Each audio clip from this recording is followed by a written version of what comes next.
গত 23শে জানুয়ারি মুক্তি পেয়েছে বিনোদিনী একটি নটির উপাখ্যান। এই ছবির মুখ্য চরিত্রে অভিনয় করেছেন রুক্মিণী মৈত্র। আজকে আমরা পেয়ে গেছি রুক্মিণীকে। রুক্মিণী, এই যে এত মানুষের সারা, কেমন লাগছে বলো? খুব খুব ভালো লাগছে এবং মন থেকে সত্যি খুবই খুশি আমি যে এতগুলো মানুষ এবং নানান নানান মানে নানান নানান জায়গা থেকে এসেছে। তারা সবাই মিলে এক হয়ে একসাথে তলায় বিনোদিনী দেখছেন, এটা তো আরও বেশি বড় খুশির বার্তা আমার এবং আমার টিমের জন্য। এবং এই মুহূর্তে অবভিয়াসলি আমি চাইছি যে সবাই বিনোদিনীকে ভালোবাসুক এবং বিনোদিনীকে যেভাবে গ্রহণ করেছে দর্শক, ভালোবেসেছে দর্শক, এই মুহূর্তে যারা এই স্ক্রিনিংয়ে সবাই দেখছে তারাও সেভাবে বিনোদিনীকে আগলে নিয়ে ভালোবাসুক। ছবির প্রমোশনে নটি বিনোদিনীর বাড়িতেও কেমন অভিজ্ঞতা হলো? খুব খুব সুন্দর, খুব সুন্দর, মানে অদ্ভুতভাবে ওখানে আমি যেই ঢুকি এমন একটা জায়গা ছিল, সেইটা একটা কলতলার জায়গা এবং আমাদের ছবিতে একটা সিন আছে যেখানে এসে গিরিশ ঘোষ এতদিনে সবাই দেখে নিয়েছেন, আমি ওপরে সিঁড়ি দিয়ে নেমে আসি এবং গিরিশ ঘোষ এখানে এসে বিনোদিনীকে কনভিন্স করে যে সে যাতে স্টার থিয়েটারের জন্য গুরমুখ রায়ের সঙ্গে চলে যায়। এবং আমি যখন ঢুকি ওই বাড়ির ভেতরটা একদম একরকম, যেখানে বিনোদিনীর ঘর, যেখান থেকে উনি বেরিয়ে নিচে নামেন, আমি পুরো দেখে আমি তখন আমার ডিরেক্টরকে বলি যে রামকে বলছে, রাম তুমি কি এটা দেখে গেছিল? বলছে না। এবং ওনার বাড়ির লোকের এসে বললেন যে 50 বছর পর আমরা কাউকে এবং মিডিয়াকে অ্যালাউ করেছি এই বাড়ির মধ্যে আসার বিনোদিনী দেখার পর। কারণ ওনারা বলেছিলেন যে আমরা বহু বছর চাইছিলাম যে বিনোদিনী থিয়েটার হয়ে যাক এবং কোনো মতেই হচ্ছিল না, এবং এটা যে হয়েছে।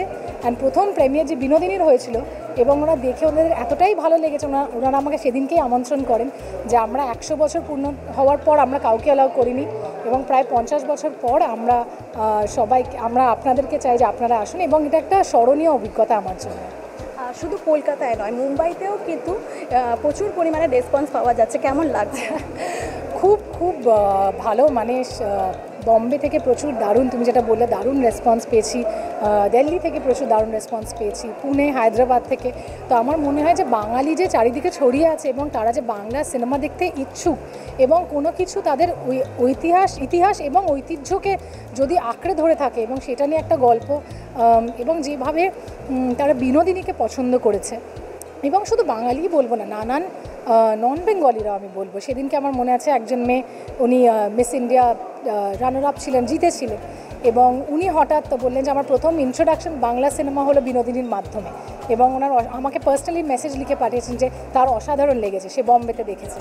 তো এই ছোট ছোট ছোট ছোট জিনিস নিয়েই তো বেঁচে থাকা, এই সম্মানটাই, ভালোবাসাটা নিয়েই তো, সেটাই হচ্ছে বিনোদিনীর মাধ্যমে, এবং আমি সেই জন্যে আমি বারবার বলছি যে এটা একটা বিশাল বড় আশীর্বাদের মতো। বিনোদিনীর পরিবারের লোকজনরা উপস্থিত ছিলেন এবং ওরা বলছিলেন যে দীর্ঘদিনের একটা স্বীকৃতি পেলেন এই স্টার থিয়েটার, বিনোদিনী থিয়েটার হয়ে। তো তারা অভিভূত তোমার কাছে, কেমন লাগলো এই অনুভূতি, এই মুহূর্তটা? এইগুলো তো শুনলে সবারই খুব ভালো লাগে, এবং ওরা যখন তাদের বাড়িতেও গেছি, যেভাবে ওরা আমাকে যে সম্মানটা দিয়েছে, আমাকে সবথেকে বড় পাওনা ছিল যখন বলে যে এইবার এই বাড়িটা কিন্তু তোমার, এটা তোমারই বাড়ি আজ থেকে। তো এইগুলোই তো at the end of the day আমরা নিয়ে যাই। কেউ কিছু যায় আসে না যে কী নেম, কী ফেম, তুমি কত কী করলে কী না করলে, কিন্তু এই ভালোবাসাটাই কিন্তু আমরা শেষ জীবন অবধি আমাদের সঙ্গে থেকে যায়। এবং খুবই ভালো লাগছে। আমি বলেছিলাম যে আজকে আমি উষা কোঅপারেটিভ, আমরা পদাতিক, ভারতীদি, অতীন্দ্র, এরা সবাই আসছেন, নিকোলা আসছেন, তো আপনারা কি আসতে চান না? বলছে হ্যাঁ আমরা অবশ্যই আসবো। আমি বললাম দেখো ছবিটা তো আপনাদেরই, এবার আপনারা দেখুন। তো তখন বলছে হ্যাঁ আমি আসবো এবং আমরা দেখবো, এবং ওরা এই মুহূর্তে বসে আবার দেখছেন ছবিটা, এবং এইটাই তো ভালোবাসা, এটাই তো সব। এখন কি মনে হচ্ছে 4 বছরের পরিশ্রম এবার সার্থক? না, সত্যি সত্যি, মানে এটা একটা লড়াই ছিল, কিন্তু এটাই মনে হচ্ছে যে সার্থক সেদিনকে হয় যেদিনকে এই ছবিটা রিলিজ হওয়ার ডিসিশন হয় 23শে জানুয়ারি, এবং আরও বেশি সার্থক হয় যেদিনকে এই থিয়েটারের নাম চেঞ্জ হয়ে গিয়ে বিনোদিনী থিয়েটার হয়। এই বাকি সব কিছু, হাউসফুল, দর্শকের ভালোবাসা, এত লোকের সাথে পরিচিতি হওয়া, বিনোদিনী পরিবারের সদস্যদের সাথে, আজ ভারতীদের সঙ্গে, এই সব কিছু যেন একটা বোনাসের মতো।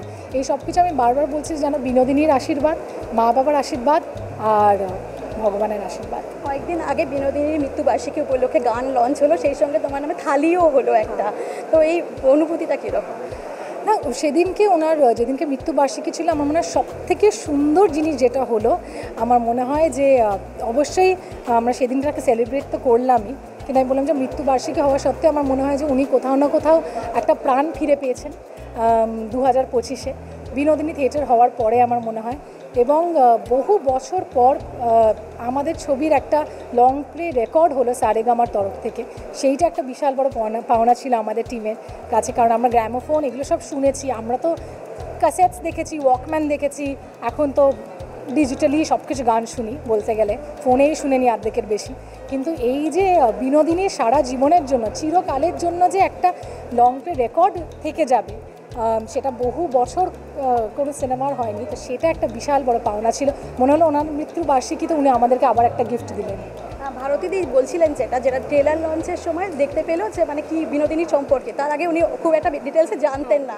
এই যে শুধু বিনোদিনীর ব্যাপারটা অনেক দর্শক কিন্তু তোমার অভিনয় দেখেই জানতে পারবে, এই ব্যাপারটা কতটা এনজয় করবে?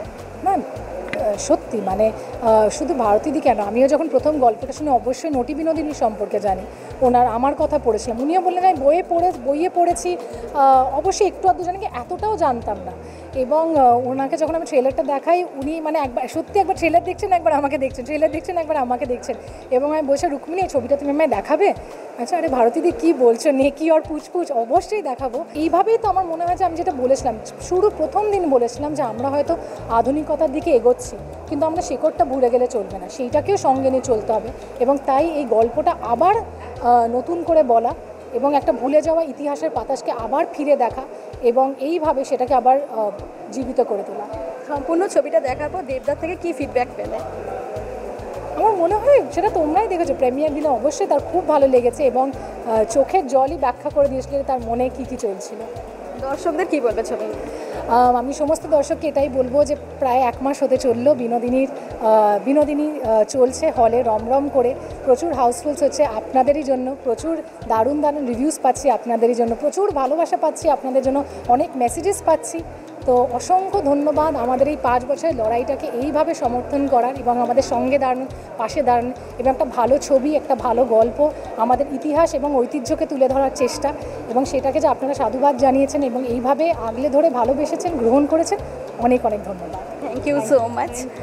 আজকের আড্ডা আমরা এখানেই শেষ করবো। আরও নতুন নতুন আপডেট পেতে আপনারা চোখ রাখুন আর্টেজ টিভির HD পর্দায়।